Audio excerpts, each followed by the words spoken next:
Welcome to Hero Villains, and today I will continue with Spectre vs Lucifer Morningstar, the battle between the wrath of God and the rebel of light. This universe is an endless battlefield of gods.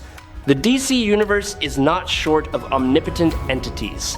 But within the hierarchy of creation, there is a clear boundary between the subservient and the masters. What happens when the wrath of God, the Avenger who once swept magic from the multiverse and tore apart ancient deities, confronts the rebel of light, the most powerful being God ever created, who abandoned the throne of hell simply because he was bored? On one side is the Spectre, the spirit of vengeance, the right hand of God, the uncompromising executor of divine justice, granted power directly from the Almighty. On the other is Lucifer Morningstar, the Lightbringer, the fallen angel who possesses the will of God, the one who personally molded a new universe from the Big Bang energy and ruled it as a creator god. The Spectre is an instrument of the holy will. Lucifer is the embodiment of absolute freedom, the will to defy the very one who created him. When the wrath of God faces the rebellious light, who will be the last one standing? Before becoming the Spectre, he was Astar, an archangel ranked among the most powerful entities in heaven. But Astar sinned.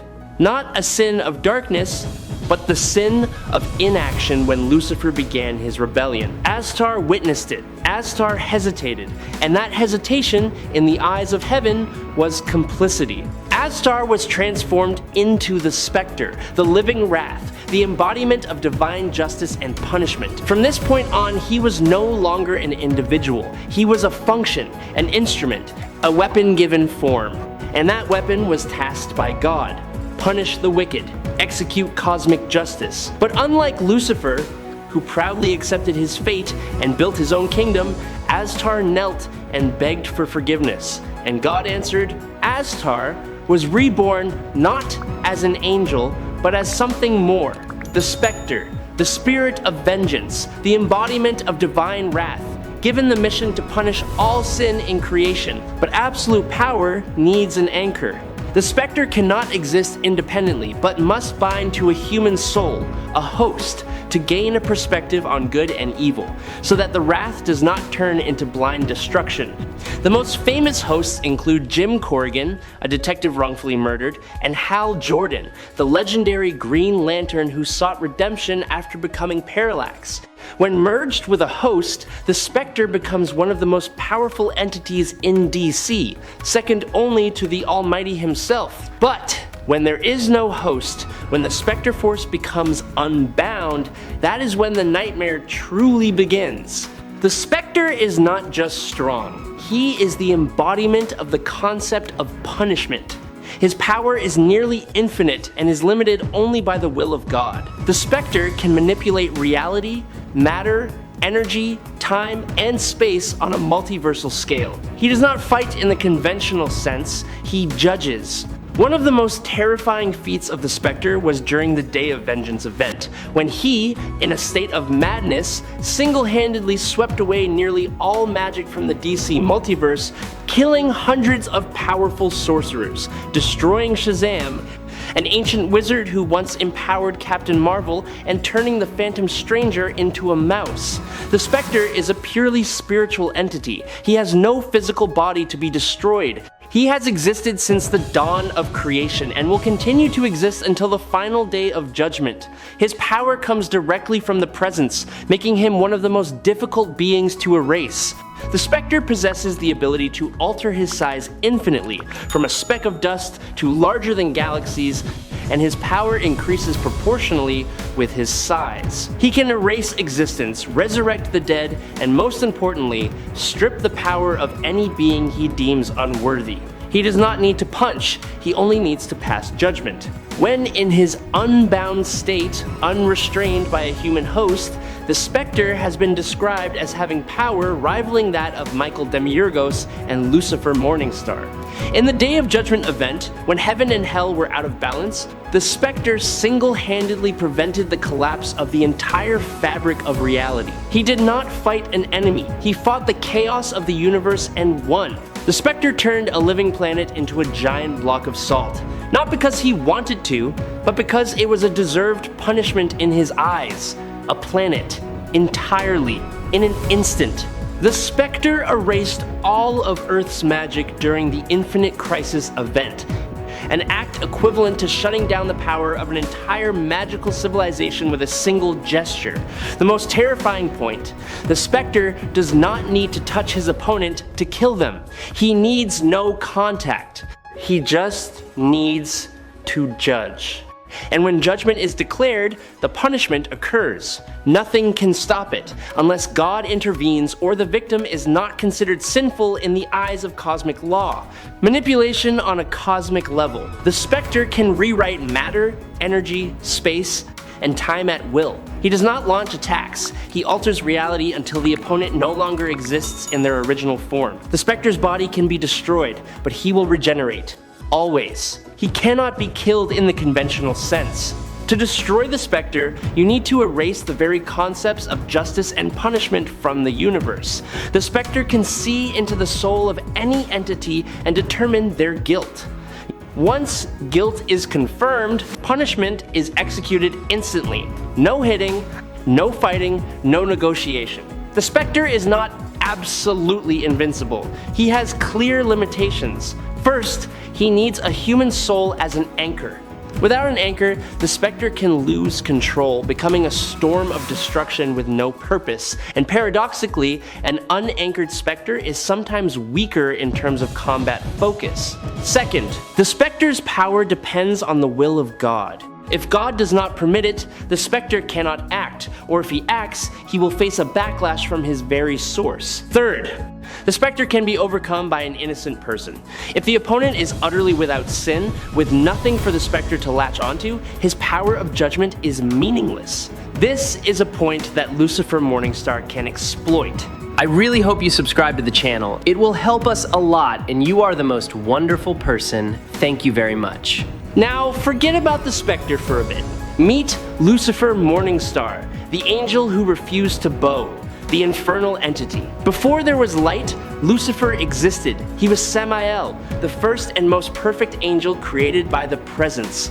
Along with his twin brother Michael Demiurgos, Lucifer was granted the power of the Creator, demiurgic power, to shape the multiverse. Lucifer is the Lightbringer, the one who used his will to condense clouds of hydrogen into stars and ignited the first flame into the dark universe. But Lucifer did not accept his fate. He refused to kneel before humanity, creatures he deemed inferior to himself. He led the greatest rebellion in the history of heaven and failed. Cast out of the Silver City, Lucifer was condemned to rule hell for billions of years. But to Lucifer, hell was not a prison. It was just another boring kingdom. And then, in a decision that shook the entire universe, Lucifer abandoned the throne of hell.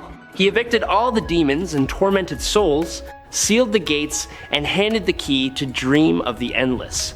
He went to Los Angeles, opened a luxurious piano bar called Lux, and lived the life of a recluse.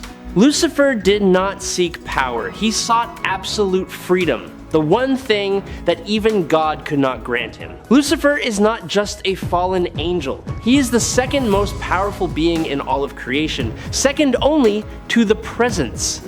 Lucifer's power does not come from magic or ordinary cosmic energy. It is the will of the Presence, Morningstar power, which allows him to shape any reality to his will. He is not limited by space, time, or matter. When Michael Demiurgos died and exploded into the Big Bang energy, it was Lucifer who used his will to mold that energy into a completely new universe, a creation of his own, free from the interference of God. Lucifer can manipulate light, fire, matter, energy, souls, and even time. He once incinerated Norse giants standing over 400 meters tall with a single breath of fire. He once tore pages from the Book of Destiny belonging to Destiny of the Endless himself and burned them, an impossible act for any being other than himself and Michael. Lucifer is the master of all intrigue and manipulation, but his strongest weapon is not his intellect. it is his will. He confronted his own father and refused to bow. He proved that even the presence could not force him to do what he did not want to do. He never lies, but he is a master of omitting crucial details. Lucifer was created as an archangel and not an ordinary archangel. He is the strongest archangel, given by God an amount of divine breath, Lucifer's flames sufficient to illuminate the entire universe. Lucifer created a new universe from nothing. Not expanding existing space, he stood before a total void and exhaled his flame to create an entirely new universe. This is a feat on par with the creative act of God himself. Lucifer defeated Michael Demiurgos, his equally powerful twin brother, in multiple confrontations. More notably, he did so using intellect and strategy, not pure strength. When the universe collapsed during the Lucifer series by Mike Carey, it was Lucifer who kept reality from dissolving and then reshaped it according to his will. He rewrote the cosmic laws from scratch. Lucifer has complete immunity to all forms of mind control, fate manipulation, and divine influence. The reason?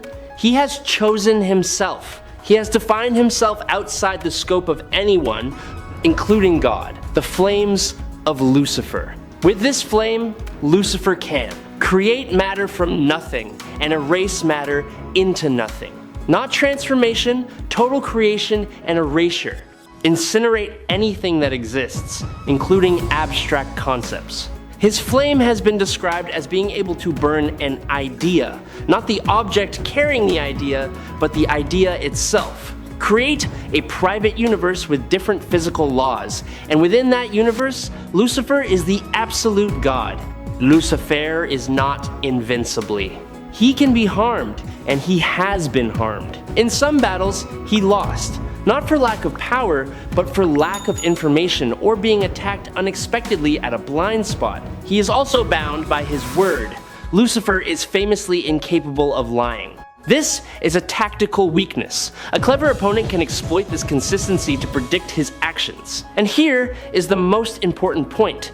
Lucifer lacks the ability to judge souls. While the Spectre can see through and destroy the soul of an opponent, Lucifer fights primarily on a physical and energy level, though on that level he is immensely powerful. Alright, let's begin. This is a confrontation between two concepts. In the DC universe, Lucifer and Michael are always ranked above the Spectre in the hierarchy of power. Michael, the twin brother equal to Lucifer, once defeated the Spectre in the Spectre's own series. If Michael can defeat the Spectre, Lucifer, the one who has defeated Michael, albeit under circumstances, can do the same. The Spectre and Lucifer have actually met. In one encounter on a beach where Lucifer was enjoying the sunset, the Spectre, the one who never negotiates and always opens with threats, approached Lucifer. The result? Lucifer laughed in the Spectre's face, told him to leave, and the Spectre quietly complied. The wrath of God backed down before the rebellious light. The Spectre is strong because he is granted power by God. Lucifer is strong because he is a part of God. He carries within him the will of the Creator. This is the fundamental difference. The Spectre is the authorized agent. Lucifer is that very power in a different form. The Spectre acts on command. Lucifer acts according to his nature. In his unbound state, the Spectre can approach the power of Michael and Lucifer, but approach is not equal. In a full-scale battle, the Spectre would unleash everything he has. Reality manipulation, erasing existence, punishing the soul. But Lucifer is not a sinful soul to be judged. He is the being who has transcended all judgment. He faced God and refused to bow. The Spectre possesses no weapon that can subdue a will that powerful. This is not an easy fight for anyone. The Spectre is one of the most terrifying entities to ever exist, and in his unbound state, he can threaten even creator gods. Feats like sweeping magic from the multiverse are a testament to his limitless destructive power. However, Lucifer Morningstar wins. The reason does not lie in brute strength. but in the nature of existence. Lucifer is the most perfect being, the presence ever created, the one who carries the will of God and the power of the Creator. He has surpassed all limits, rejected all destinies, and became a creator god himself. The Spectre is still bound by the holy will and needs a human host to function stably. Lucifer freed himself from all bonds billions of years ago. Historically, Lucifer faced the Spectre, and the Spectre had to retreat. Michael, the being equal to Lucifer, defeated the Spectre. The logic is undeniable. The Spectre is the wrath of God, but Lucifer is the light that God himself ignited, and that light cannot be extinguished by the very wrath it once served. The Spectre is the wrath of God, but Lucifer Morningstar is the will of God, and will always triumphs over wrath. And that is our analysis of the battle between the wrath of God and the rebel of light. Lucifer Morningstar has once again proven that even the most divine punishment must back down before absolute free will. But what do you think? Could an unbound Spectre, merged with the void beyond all voids, turn the tables? Or will Lucifer's pride ultimately be the weakness that makes him fall before the scythe of justice? Let us know your thoughts by commenting down below. If you love epic showdowns between omnipotent entities, don't forget to like, subscribe to the channel, and hit the notification bell. Thank you for watching, and we will see you in the next Cosmic Battles.